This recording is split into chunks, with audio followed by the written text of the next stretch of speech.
Diplomacy में कभी-कभी एक तस्वीर वो सब कुछ कह जाती है जो शायद लंबी चौड़ी स्पीच भी ना कह पाए।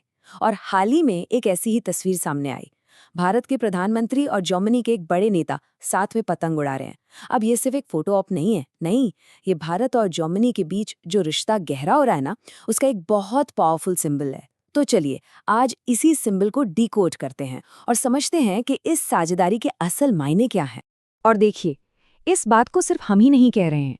भारत में जो जर्मनी के एम्बेसडर हैं, फिलिप एक्करमैन, उन्होंने खुद कहा कि एक पतंग ये दिखाने के लिए सबसे सही सिंबल है कि जर्मनी की भारत के साथ पार्टनरशिप किस दिशा में जा रही है। और जाहिर है, पतंग हमेशा ऊपर की ओर ही जाती है। मतलब ये जो मेटाफर है, ये हमें साफ साफ बताता है कि इस पार्टनरशिप में भी एक पतंग की तरह नई ऊंचाइयों को छूने का जबरदस्त पोटेंशियल है।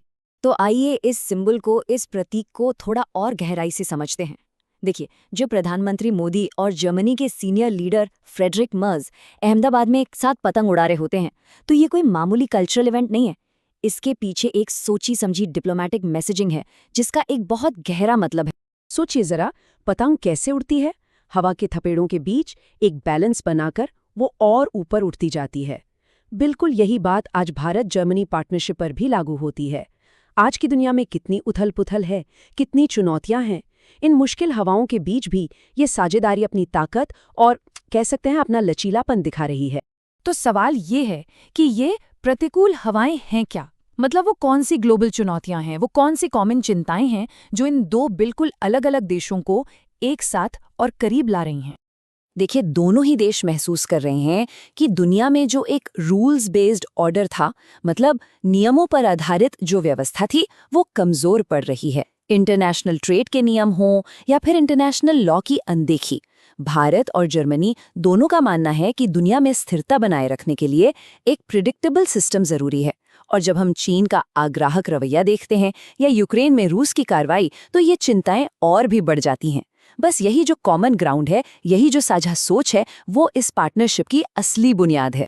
अच्छा, तो जियोपॉलिटिक्स तो एक पहलू हुआ, लेकिन इस पार्टनरशिप का एक और बहुत ही मजबूत पिलर है और वो है इकोनॉमी। तो चलिए अब नजर डालते हैं कि ये दो इकोनॉमिक हैवीवेट्स मिलकर क्या कमाल कर रहे हैं। और हम यहाँ किसी छोटी मोटी इकोनॉमी की बात नहीं कर रहे हैं। जर्मनी दुनिया की तीसरी सबसे बड़ी अर्थव्यवस्था और भारत चौथी सबसे बड़ी। तो जाहिर है, जब ये दो इकोनॉमिक पावर हाउस एक साथ आते हैं तो इसका असर पूरी दुनिया की अर्थव्यवस्था पर पड़ना तो तय ही है। लेकिन कहानी में एक बहुत ही दिलचस्प मोड़ आने वाला है।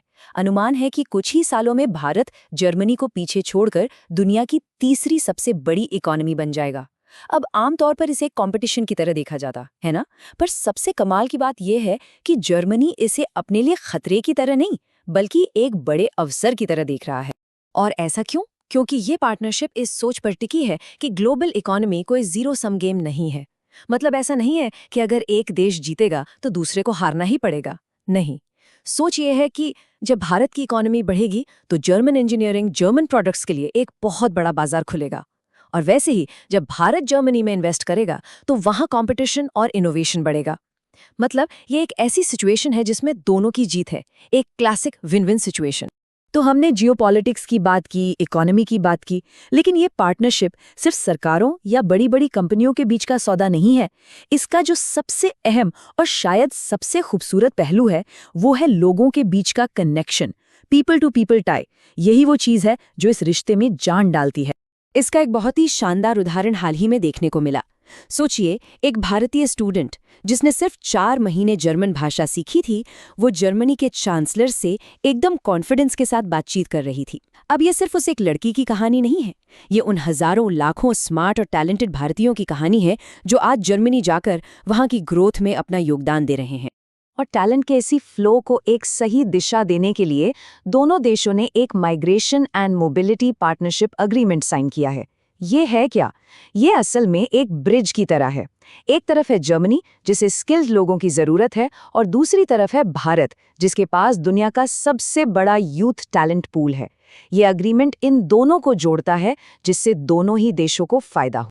तो अब तक की कहानी तो बहुत मजबूत लग रही है, लेकिन सवाल ये है कि भविष्य कैसा है, आगे का रास्ता क्या है?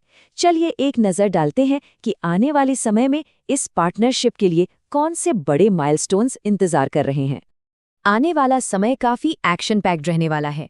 देखिए, जल्द ही जर्मनी में high level inter governmental consultations होंगी। आसान भाषा में कहें तो दोनों देशों की कैबिनेट की एक साथ मीटिंग। इसके अलावा दोनों देश अपने डिप्लोमैटिक रिश्तों के 75 साल पूरे होने का जश्न भी मनाएंगे। ये सब सिर्फ इवेंट्स नहीं हैं, बल्कि ये ऐसे मौके हैं जो इस रिश्ते को और भी मजबूत बनाएंगे। तो भविष्य की राह 3 बड़े बिल्डिंग ब्लॉक्स पर टिकी है। Number 1, EU India free trade agreement को फाइनल करना। अगर ये हो गया तो दोनों के बीच व्यापार एक अलग ही लेवल पर पहुंच जाएगा। नंबर 2, डिफेंस पार्टनरशिप को और गहरा करना। इसमें जॉइंट एक्सरसाइज से लेकर टेक्नोलॉजी ट्रांसफर तक सब कुछ शामिल हो सकता है, जो इंडो पैसिफिक रीजन की सिक्योरिटी के लिए बहुत जरूरी है।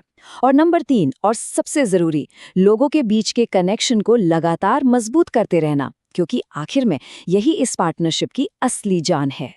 तो आखिर में हम फिर से उसी पतंग वाले सिंबल पर वापस आते हैं।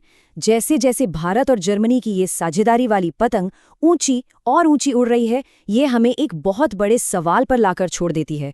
सवाल ये है कि इस तरह के मजबूत स्ट्रेटेजिक अलायंस आज की बदलती हुई दुनिया के ग्लोबल ऑर्डर को किस तरह से एक नया आकार देंगे। ये सिर्फ एक थ्योरेटिकल सवाल नहीं है। इस सवाल का जवाब ही आने वाले समय के जियोपॉलिटिकल लैंडस्केप को तय करेगा।